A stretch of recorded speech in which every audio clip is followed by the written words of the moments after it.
Bwana asifiwe baba. Amen, amen. Nilikuwa na swali. Nilifuatilia kipindi cha nyuma ulizungumzia kwa habari ya uzazi wa mpango ya kwamba ni mpango wa shetani. Lakini mimi na swali kuanzia pale ambako ulielezea. Ukisoma Biblia kuna mahali ambako ni mtoto wa Yuda nafikiri. Biblia inasema alimwaga nje ikawa dhambi.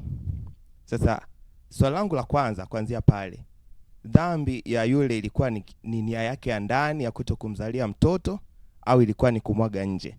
Lakini la pili, saa nyingine unaweza kukuta watu ambao wapo kwenye ndoa lakini wanataka mfano wawe na mpangilio maalum, labda watoto wapishane miaka 2, 3, 4. Sasa ili kuepuka ile, je, matumizi ya kondom kwa watu ambao wapo katika ndoa ni dhambi au sio dhambi? Amen. Amen. Asante sana. Very important question. Ni swali la msingi sana. Kwanza uelewe there's something we call Genesis au beginning au mwanzo. Amen. Amen. Kila jambo unaona duniani lina chanzo chake. Amen. Amen. Na ili upate maana halisi ya kitu, kuna principle inaitwa first mention principle. Amen. Amen. Ndio principle inayo guide meaning, origin ya kila kitu, chanzo cha kila kitu. Kwa hiyo msingi wa mwanadamu ni uumbaji. Mungu amemuumba mwanadamu katika perfection, so hakuna weakness. Amen. Ni mavumbuzi ya baadaye. Sasa hem tuangalie ilikuwa kuaje na Mungu aliumba umbaje kimaandiko kabisa. Amen. Amen.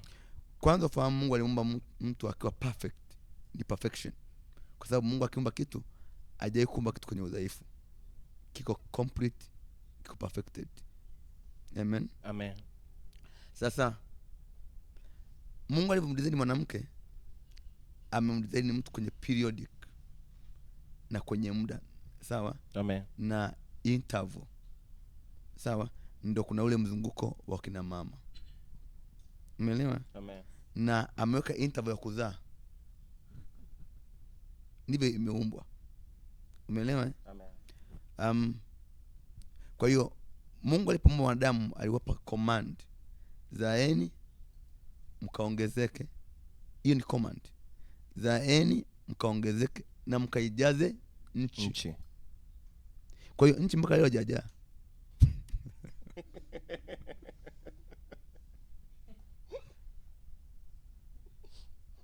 Nchi mpaka sasa hivi haijajaa. Ukiangalia sehemu ya dunia wanadamu ni sehemu ndogo sana. Hata Tanzania hapa mapoli ni mengi kuliko sehemu ya makazi. Sawa? Mkajazi nini? Nchi haijajaa. Umeelewa? Sasa ule mpango wa uzazi kwanza ni demonic. 100% demonic. Sawa? Kwa hiyo kutumia hii mpira na vitu vingine vya namna ile ni demonic. Sio nature. So natural. Sawa? Ni mavumbuzi wa wanadamu. Umeelewa? Sasa turudi kwa swali la msingi uliposema kitabu cha Mwanzo 38 pale. Soma pale. Mwanzo 38 pale, soma kwanza mstari wa kwanza. Mwanzo 38. This is Bible. Mwanzo 38. Mwanzo 38 kuanzia mstari wa kwanza. Mstari wa kwanza. Ikawa wakati ule Yuda akashuka kutoka kwa ndugu zake, akamfikia mtu Mwadulami jina lake Hira. Ndio. Yuda akaona huko binti wa mtu Mkanaani jina lake Shua. Akamtwaa akaingia kwake. Ndio. Naye akapata mimba akamzaa mwana akamwita jina lake Eri. Ndio. Akapata mimba tena akazaa mwana akamwita jina lake Onani. Ndio. Akaendelea kuzaa tena mwana mwingine akamwita jina lake Shela. Akaendelea kuzaa tena. Mbona anaendelea kuzaa Naye Yuda alikuwako huko Kezibu. Ndio. Alipomzaa. Ndio. Yuda akamwoza mke Eri, mzaliwa wake wa kwanza, na jina lake huyo mke ni Tamari. Ndio. Naye Eri mzaliwa wa kwanza wa Yuda alikuwa mbaya machoni pa Bwana, na Bwana akamua. Yuda akamwambia Onani, uingie kwa mke wa nduguyo ukamuoe, ukamwinilie nduguyo uzao. Onani alijua kwamba huo uzao hautakuwa wake. Ikawa alipoingia kwa mke wa nduguye, akamwagia chini asimpe nduguye uzao. Alipoingia kwa mke wa nduguye ambao ni Tamari, Yuda mimi alifanya akamwagia chini. Kwa lugha nyingine alifanya masturbation. Kwa hiyo watu wa masturbation wote inabidi wauawe, they have to die.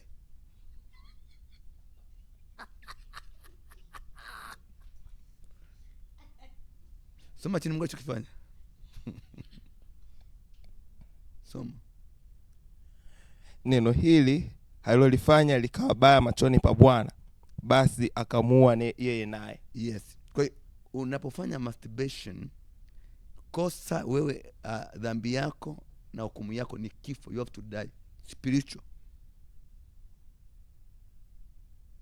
Kwa hiyo kama ulishawahi kufanya madara, masturbation, katika ulimwengu wa roho mbinguni una kesi ya mauaji.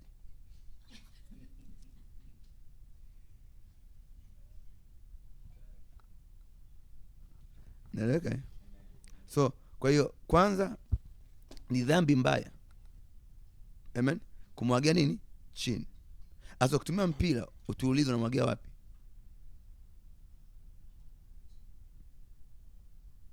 This is a question. Ukitumia mpira unamwagia wapi? So you have to die. Mmenea, inabidi upigwe mawe ufe. Na inabidi tuombe malaika wa mauaji wakuue. Nimeleka vizuri. Amen. Kwa hiyo ndio kwa dhambi ya nini? Ya Yuda. Kwa sababu wanawake wanatoa mimba. Sawa? Na wanaume wanatoa mimba. Mwanamume anayefanya masturbation anatoa mimba 100%. Kwa hiyo una tofauti na mwanamke anayetoa mimba. Kwa hiyo mwanamume anayefanya masturbation na mwanamke anayetoa mimba ni kitu hiki kimoja. Wote mna kesi ya mauaji. Kwa hiyo you have to die. Kwa hiyo ni dhambi ya kwanza, ni dhambi mbaya mno. Umeelewa?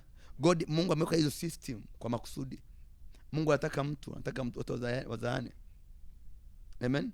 Na Mungu alikuwa ajabu, ni mwanasayansi wa ajabu Mungu. Mungu ni mwanasayansi, yani ni mfizikia, biolojia, mkemia, kila kitu. Amen. Ni mjiografia, kwa sababu chochote hiki unachokiona ni God's creation. Amen. Kwa hiyo Mungu alipoumba mfumo alikuwa na maana. Amen. Alivyotengeneza mwanamke aingie evolution siku ngapi? 28, alikuwa na maana. Na mwanamke akishapata mimba aingie kwenye period tena mpaka ajifungue. Na akijifungua ana interval ya miezi 2-3 aanze mfumo tena. Sawa? Umeelewa? It is a God's purpose. Kwa hiyo wewe kabla ukiolewa uzae hata 100. Na how God is good, scientific, wasema mwanamke ana mayai mangapi? So 3. I don't know, sikumbuki vizuri. Ile mwanamke ana idadi ya nini? Ya mayai. Ambayo Biblia ya mayai yote na kufanywa hii nini mfumo wao. Kuna idadi ya namba watoto bila wazaliwe. Ila kwa sababu ya demonic, shetani yuko against Mungu. Ataki watu wajaze nini? Nchi. Sawa? Amekuja kitu cha family nini? Planning. Na anayeteta family planning kwao ni mtoto wa 10. Are you getting? Na wamepanga hiyo plan kwa sababu baadaye wanataka dunia iishe, ione watu wachache. Ndio maana siku hizi wametengeneza mpaka wanadamu, yani sasa hivi kuna teknolojia kuja ya AI. Mtakuwa mnaona watu dukani, yani unaenda kwamba mimi nataka mume aweje, kiwana cha kuzeshia mume anakuwa kwa mwezi mmoja kama broiler. Kama mama ana hasira, afoki, mpole. Are you getting? Artificial intelligence. Kwa hiyo ifika mahali binadamu tukao nauza kama kuku. Umeelewa? Hamjaona kuku wa kisasa na ng'ombe wa kisasa? Watabakia wanaume wa mbegu peke yake. Leo kuna watu wa makopo, hamjawaona? Unachukua mbegu za mwanamume unaweka pale, mtoto anazaliwa. Na wengine mawadumia wana mapepo kweli, ni majini wale. Umeelewa? Kwa hiyo they are trying to be against God. Wanajitahidi kuhakikisha Mungu ana prove God wrong. You can't prove God wrong. Kwa hiyo hizi mpango ya uzazi, si kutumia condom, ni ushetani. Na ndio maana wana encourage uovu. Yaani kujua kama ni ushetani, wanatangaza kwenye ma TV, sawa? Ili kuonyesha kwamba you have to do that. It means ile hofu ya Mungu imeisha.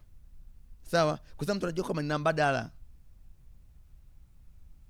Are you getting? Naelewa vizuri. Kwa hiyo sasa kutumia hiyo mpira kwa wanandoa hairuhusiwi. Na unaotumia ni wapumbavu.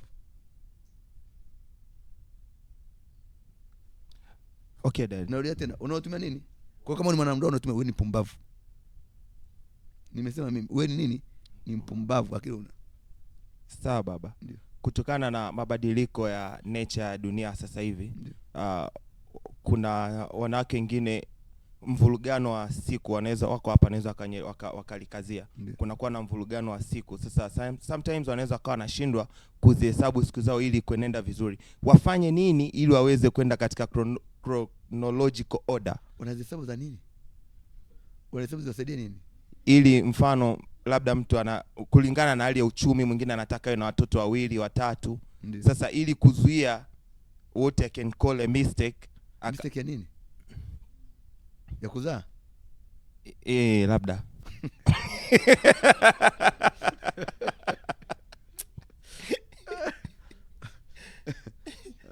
Wengine hali ya maisha ukuta ndo anasema huyu sikupanga kuwa na mtoto. Kwanza hakunaga mtu anapangaga kuzaa mtoto. Hayupo duniani. Wow. Sawa? Unakuwa kwenye mambo yako, mtoto anatokea. Sawa? Amen. Hakunaga mtu anapanga kufanya nini? Ni scientific wanafanya hiyo kitu, si ndio? Lakini ni God ni said kwa upande wa Mungu. Mimi naongea upande wa nani? Wa Mungu. Siko upande wa science. Sawa? Kwa sababu scientific they don't believe in God. Even me I'm not believing on them. Yeye tukija hapa sasa hivi, sawa, kwamba tuwezi kuargue, I believe in God. Sawa? Nao naongea nikiwa madhabahuni, Yes. Na believe in God. Because science they don't believe in God. So I cannot kuatia moyo mpaka wao believe God, now you can believe it together. Umeelewa vizuri? Lakini sasa wao ni scientific. Umeelewa? Na sayansi, chanzo cha sayansi ni dhambi.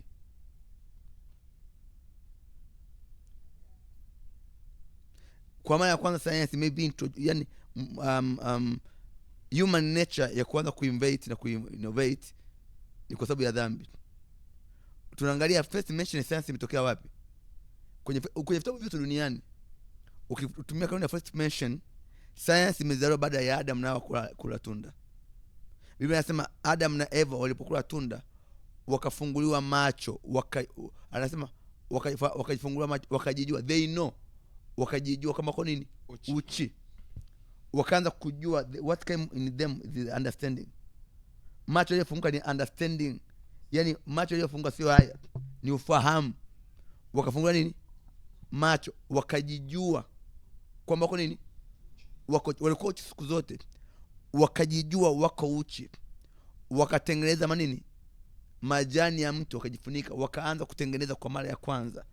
Kwa hiyo science ya kutengeneza, invention, kugundua mavazi, kugundua vitu vilianzia pale kwenye dhambi. Kwa sababu Mungu alikuwa ameumba wanadamu kwenye perfection. Kila kitu kilikuwa available. Kwanza ng'ombe anagundua. Kuku. Anashona nguo. Ana kiwanda. Ali. Anywi. Ashibi. Aponi. Hii. God has created in perfection.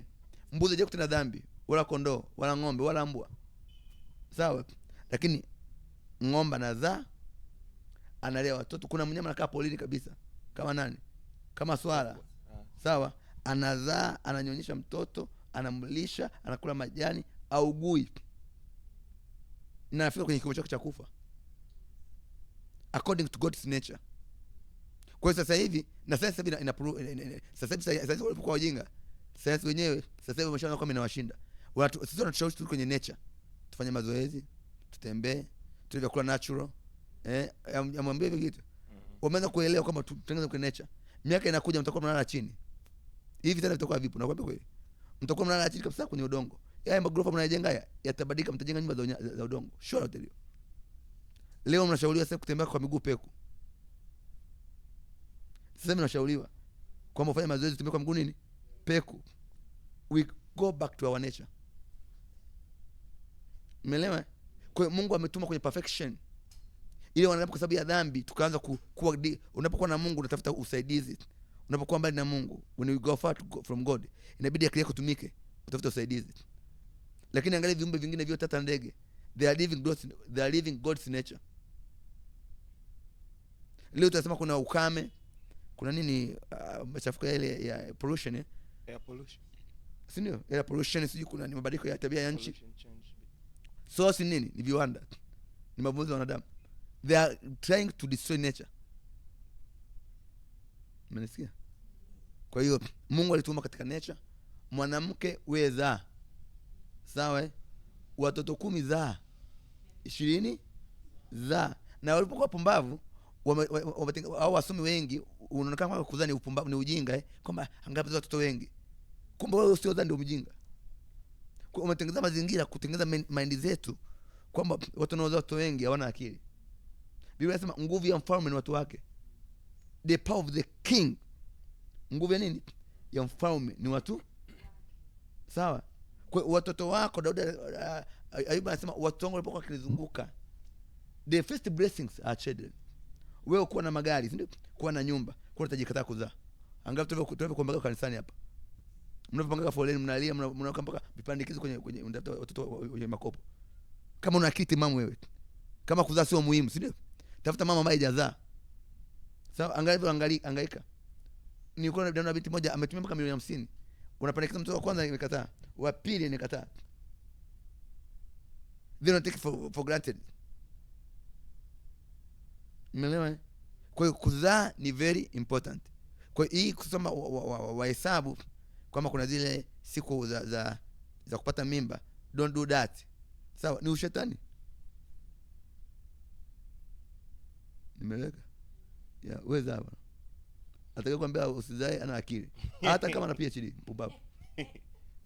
Nimesema nini? Hata kama daktari ni PhD, sijui ni afisa nani, anakuambia usizae, ni mpumbavu. Sawa, mimi nawafundisha zaeni. Sawa, mkaongezeke. Kama ni from Freemasonic, kwa sababu imeandikwa kwenye Biblia.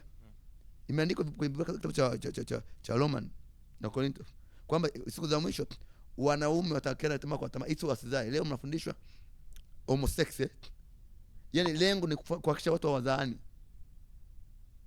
Sawa? Yaani kijana anataka kuwa mwanamke sorry. Kijana wa kiume, binti anataka kuwa mwanamume. Lengo nini? Lengo ni kuhakikisha ile system ya Mungu inakufa. Msizaane. Ndo maisha yao. Sasa hivi miaka inakuja wanawake watakuwa wanaona wao kwa wao. Sodoma na Gomora, si ndio? Wanawake wanaoana wao kwa nini? Wanaume wanaona kwa nini wao kwa wao? Yaani Fred anaitwa bibi harusi. Yaani ni upumbavu. Hata nyani hawezi kufanya vile. Hata nyani yani. Yaani mwanaume tu mwanamke. Umeelewa? Ndio Baraka akasema hivi, mwanamke asivae mavazi nini? Yampasaye mwanamume. Wala mwanamume asivae mavazi yampasaye nini? Wala kwa akasema ni suruali. Usivae mavazi. Ukiangalia literal translation ya original ile neno kwamba mwanamume asivae mavazi yampasaye mwanamke. Wala mwanamke asivae mavazi yampasaye mwanamume. Kwenye literal translation inamaanisha hivi, kwenye ile original pia na kwenye original yake inamaanisha hivi, man must not be like a woman. And a woman must not be like a man. A man must be a man, and a woman must be a woman. Powerful. Sio suruali wala sketi. Umeelewa? Sasa unakuwa unasema suruali. Sawa, mwanamke hapaswi kuwa kama mwanamume. Umeelewa? Na mwanamume hapaswi kuwa kama mwanamke. Mwanamume leo anaolewa, avaa pete, anaitwa bibi harusi, avaa shela. Tunasema gay. You're stupid. Umeelewa? Na ni kwa sababu tunaongozwa na serikali na viongozi wa ovu duniani. Kuna mataifa kama Uarabuni, upumbavu huwezi kuona. Kuna baadhi ya mataifa huwezi kuona upumbavu namna ile. Umeelewa? Lakini kwa sababu tuna viongozi duniani waovu, wenye dhambi, washirikina, wana nonsense. We have to come to our nature. Nimekujibu umenijibu baba. Labda in addition to that, nimeona taarifa muda sio mrefu BBC imeonyesha watawa kutoka kwa watawa mpaka wamewana wamekuwa wapenzi wa jinsia moja. Ni ndani ya kanisa hilo limefanyika. Katoliki ndio. Na mimi nimeiona taarifa. Sawa? Yaani mtu angalia demo. Lakini pia niseme kweli, hii jambo linanikera kweli. Ifika mahali kilichosumbua ni viongozi wa dini wa Kristo ni waovu. Yeah. Tumekuwa na viongozi waovu. Yaani ifika kwenye mahali isitungwe sheria. Sawa? Iko hivi, kuna vikundi vinaitwa nini ile? Haki za binadamu. Haki za binadamu. Yaani haki za binadamu wote ni wapumbavu. Umeelewa? Yaani hakuna haki ya binadamu inayosupport upumbavu namna ile. Haki ya binadamu inayokwenda inayokuwa against nature of God. Hiyo sio haki ya binadamu, hiyo ni haki ya shetani. Mtu akisema ni haki za binadamu ambaye anatia maovu, huyo sio haki za binadamu. Au inabidi makundi serikali iangalie kwa makini, iyapige na wafunga watu wakamatwe. Hawana maana. Sawa? Kitendo cha kumbadilisha mtu kwamba mwanamke atu mwanamume. Leo mtu anamwacha Mungu anaenda kuoana. Hii yaani level kubwa ya Sodoma na Gomora. Na Mungu ataiangamiza dunia. Na lazima tokee watu wakemee kitu. Na watu wakemea sisi viongozi wa dini. Viongozi wa serikali wenye akili timamu hawezi kubali kitu kama hiki. Narudia tena. Viongozi wa serikali wenye akili timamu. Narudia tena. Viongozi wa serikali wenye akili timamu hawawezi kuruhusu homoseksi kwa kiumbe yoyote. Vinginevyo ni vichaa. I speak it boldly. Naongea boldly. Yaani haiwezekani. Tunaharibu generation. We are against God. Leo kuna makanisa nimeona kule Uingereza. Hii wameruhusu homosexy. Eti Mungu ni Mungu. This is not God. Huyo sio Mungu huyo. Umeelewa? God is not that. Mungu ameumba in the system. Ile wanadamu kwa sababu ya dhambi wametengeneza mavumbuzi yao. Na kwa sababu viongozi wa dini wameshindwa unajua zamani ilikuwa hivi. Mfalme alikuwa inabidi awe mfalme pia kuhani. Yaani toka mwanzo ili uwe king you must be a king and a priest. Na nilikuwa nataka kuna nchi kama ya Kiislamu fulani na si nchi gani? Si ni Iran, I don't know nchi gani. Kwamba ili uwe mfalme wa hiyo nchi lazima uwe mfalme pia sheikh. Iran. Ipige makofi Iran. Recognition. Ipige makofi Iran. Iran, God bless you. Wako na akili Iran. Iran wana akili. Ili uwe mfalme lazima uwe sheikh. You must have God. Ni mataifa yetu haya ya Ulaya, Europe na Afrika ambao viongozi hawaelewi. Lakini msingo huu unafanyika duniani. Watu wangetunza maadili. Sina uhakika kama Iran inaweza kufanya pumbavu namna hii. Sina uhakika. Kwa sababu mtu ana hofu ya Mungu, anajua Qur'ani. Ameshika Qur'ani. Anajua what is written. Leo Uingereza hapa, Uingereza wanasema wa Kristo. Uingereza pale wanasema wa Kristo. Leo wanafanya vitu Marekani pale wanasema pumbavu. Umeelewa vizuri? Wangejifunza vitu vingine, wajifunze. Unajua Islamic sometimes they are so good. Sawa? They love their God. Uovu wengi uovu unaona huo. Ni kwa sababu wanasema we have democracy. God is Mungu ana demokrasia. Mungu ni chama kimoja. When God speak. Umeelewa? Umesikia? Mungu anafuata law, ana principles. Umeelewa? Kwa hiyo maadili yanaharibika, tumekaa kimya. Umeelewa? Sasa leo viongozi wa dini leo, yani hii ni picha moja, miaka inayokuja masista wengi wataoana. Hao wamefungua njia, wamefungua lango. Sawa? Hao wamefungua nini? Lango. This is the door open. Kwa hiyo watakuja mtachekea mapadri wanaoana. Sawa? Kama watawa tulikuwa tutegemea ni watu wa maadili, wamekula dini. Sawa? Leo wameoana, alikuwa sister ameshindwa usista, ameenda kuolewa. Leo sister na sister wanakuwa wasagaji. Ile sawa? Yaani I don't know. Kuna level inafika mahali kutunga sheria ngumu.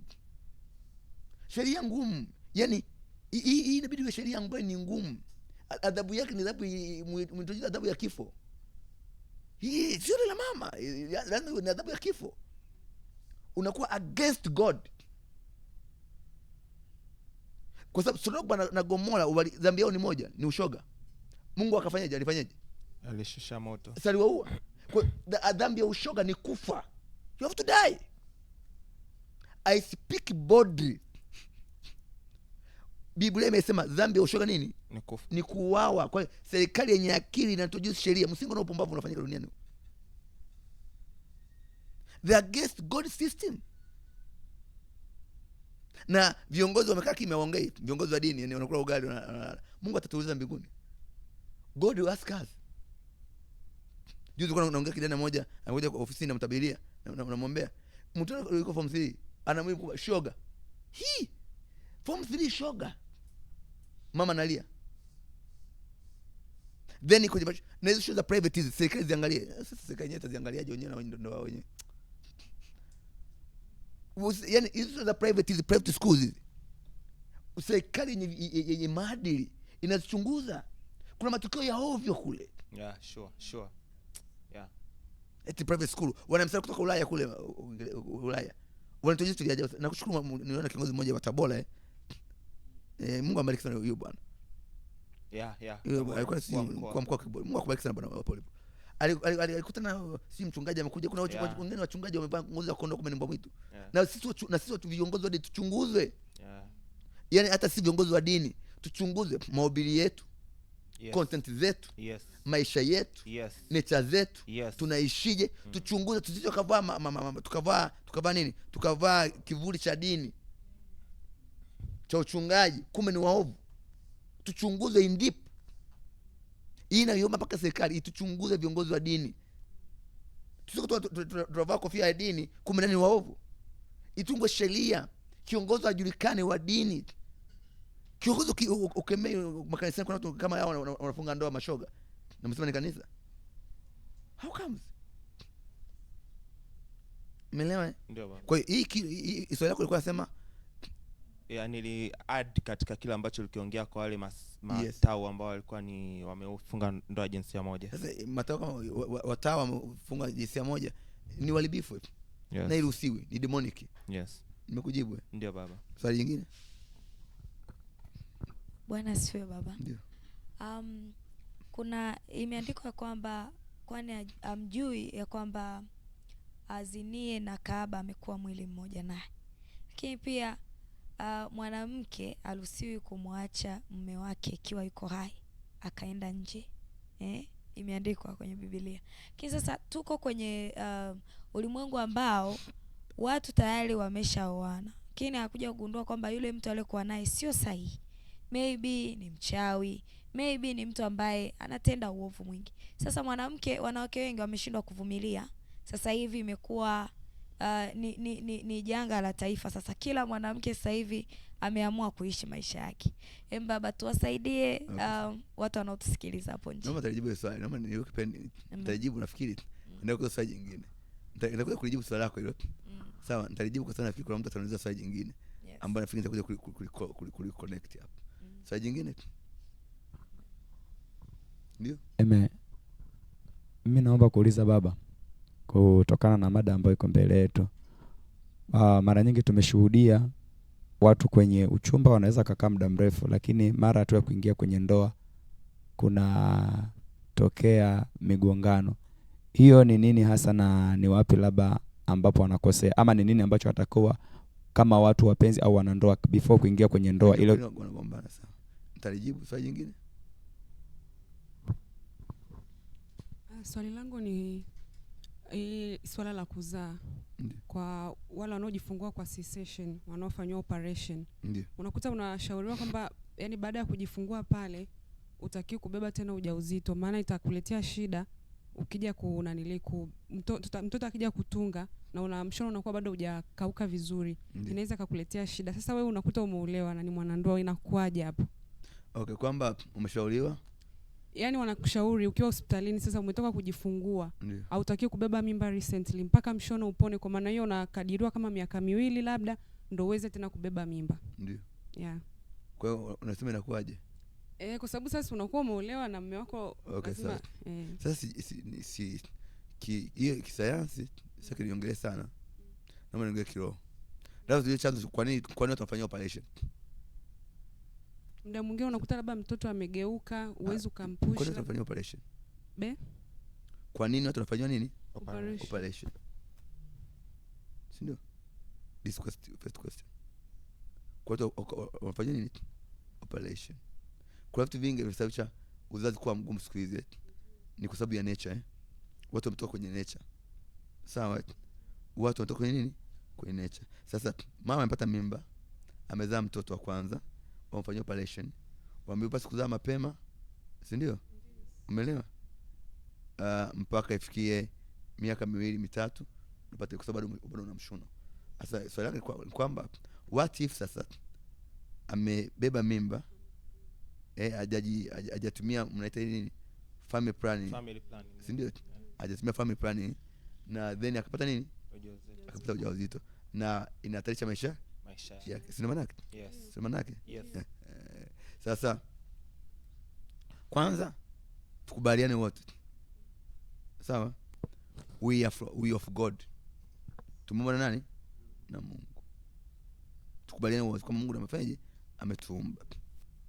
Na kama Mungu ametuumba, anakusudia kila mmoja. Sawa? Sasa ikitokea jambo la kibiolojia, sawa, kama hilo la kibiolojia, la kiafya, sawa, ndo ile interval ya siku zile, sawa, umeelewa, ya kwamba this is ovulation period, sawa, inakuwa applied. Umeelewa? Kwa sababu Mungu ameweka hivyo makusudi tu. Mungu anajua, ana emergency. Mungu anajua kwa kuna emergency. Ile Mungu alipotuumba tutengeneza na nini? Na contingent plan. Mungu ana contingent plan. Umeelewa? Mungu anajua nini? Contingent plan. Kwamba ana nini? Ana emergency. Umeelewa? Umesikia? Mungu anajua ana nini? Ana emergency. Kwa hiyo ndio akatuwekea ule nini? Ule mfumo. Umeelewa? Kwamba Mungu ana nini? Ana emergency. Kwa alijua kwamba huyu mtu nimpe akili kwamba Bwana wakati huu hizi siku 3 hizi azifahamu. Sawa? Kwamba ni siku anaweza akazi avoid. Umeelewa? Umesikia? Akazi avoid. Hiyo unaweza kutumia, sawa? Kwa sababu ya hilo ya kisayansi, ya kimatibabu. Umeelewa? Na sio kwamba leo ilikuwa kwa zamani. Mabibi zetu sisi walikuwa wana hospitali, sawa, watu walikuwa pata complication kwenye uzao, sawa, they knew how to do it. Umeelewa? Sawa mwanangu? Ndio. Naongea hivyo kwa sababu Mungu ameweka hiyo nature kwa hizo emergency. Umeelewa? Ndio maana kupa akili hizo nini? Emergency. Sawa? Emergency sio jambo ambalo ni common, si ndio? So business as usual. Sawa? Just try make emergency. Nimekujibu sawa? Kwa hiyo sasa ukisema utumie hizi mipango sijui vitu nini ile mipira, sawa, wakati Mungu amekuwekea nature. Umeelewa vizuri? Nimekujibu ndio. Swali jingine? Ndio. Samahani baba. Ndio. Nilikuwa nahitaji kufahamu kwa nini mwanaume akitaka kuoa lazima tuwe mahali? Very important question. Rudia tena. Kwa nini mwanaume akitaka kumwoa mwanamke lazima amtolee mahali? Kwa nini mwanamume alipe mahali? Hilo ndio swala la msingi sana. Nafikiri tajibu swali la huyu na la mwingine nani hapa yule. Na la kwako yule. Kwa nini mwanamume kabla hajaoa alipe nini? Mahali. Na sio kila mwanamke inabidi alipe mahali. Jesus. Na leo kuna watu watarudisha mahali kwa wanaume. Hallelujah. Amen. Amen. Tunaangalia mwanzo wa mahali. Kwani tunalipa mahali? Atulipi mahali kama vile tunanunua mtu anunuliwe. Sawa? Ndio. Mwanamke analipua mahali, na mwanamke anayepaswa kulipia mahali ni mwanamke tu aliye bikira. Mwanamke bikira pekee ndiye anapaswa kulipiwa nini? Mahali. Kwa hiyo kama ulilipa mahali bila bikira, omba mahali yako. My God. Tenda kuidai.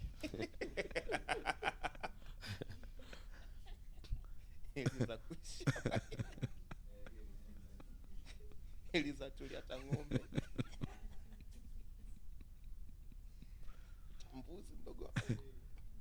Nimeumia sana.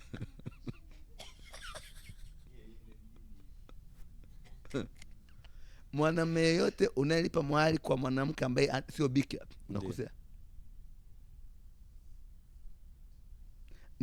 Mtanisamehe.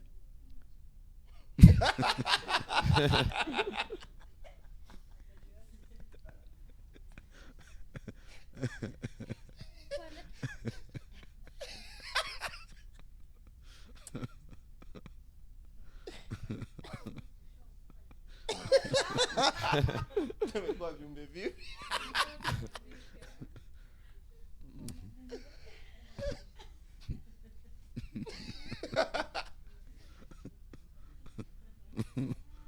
Okay, sasa nitawafundisha, imeandikwa kwenye Biblia. Nitafungua andiko. It is written in the Bible. It is written in the Bible. Imeandikwa, nitafundisha Biblia. Mwanamke anayepaswa kulipiwa mahali ni bikira peke yake. Mwanamke ambaye sio bikira haupasi kumlipia mahali.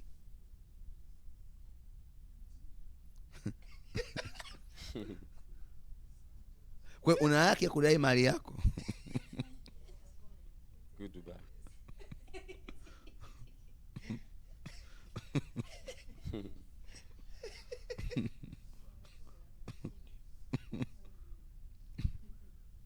Listen carefully.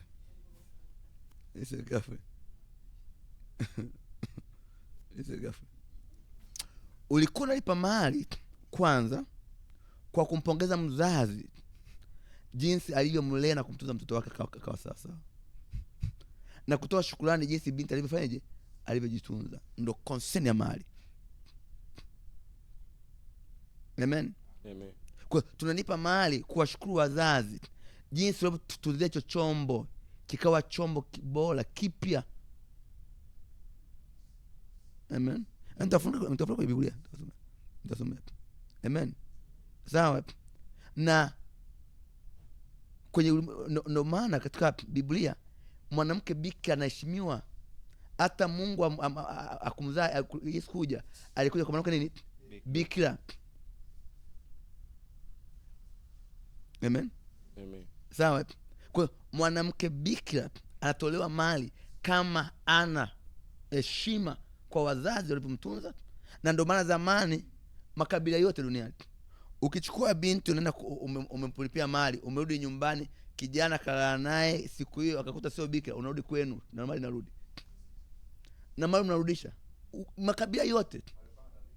Unatandika, yes, tandika shuka jeupe, shangazi anakaa mle ndani, anaona damu imetoka, haijatoka. Mama, beba mzigo wako. Hata Waarabu wanafanya. Shangazi anakaa chumbani. Hata Waarabu mpaka leo wanafanya. Umeelewa? Hata Waarabu leo wanafanya, unaweka shuka jeupe, damu haijatoka. Mama, rudi nyumbani tulishe mali yetu. Tuko tunanua bikira. Kwa hiyo wanaume wote ambao mmelipa mali, wanaweka sio bikira, please kazi dai. Inaruhusiwa kabisa, sio dhambi. Kwa na kuna watu wengine siku hizi unatoza hela nyingi kwenye mali. Unamweza baba, mtoto wako ni bikira. Unanipangia milioni 5, milioni 2, milioni 3. Sawa? Kwa lugha nyingine kama sio bikira achukuliwe bure.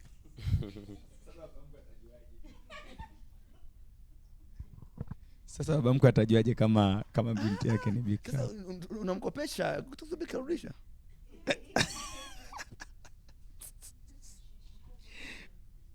Umeelewa? Na waambie kweli, tutasoma maandiko sasa hivi. Mwanamke anayepaswa kutolewa mahali ni mwanamke bikira peke yake. Na hii ndio itakuja kuweka maadili. Mabinti kujitunza. Ama tuna ndoa zinavunjika zinaharibika hivi. Umeelewa? Amen. Sawa? Amen. Kwa sababu mwanamume analipa mali ananunua bikira, binti amejitunza. Tufungue Biblia. Fungua Biblia.